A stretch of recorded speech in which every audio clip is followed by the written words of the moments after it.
po. Ciao.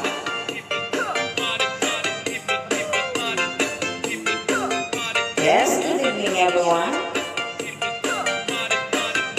Pasensya na, nanibago si Mimi. Ngayon lang ulit nag-try mag-live si Mimi, mga palangga. Naubos na nga yung aking yung aking ini ko dyan. Naubos na mga palangga.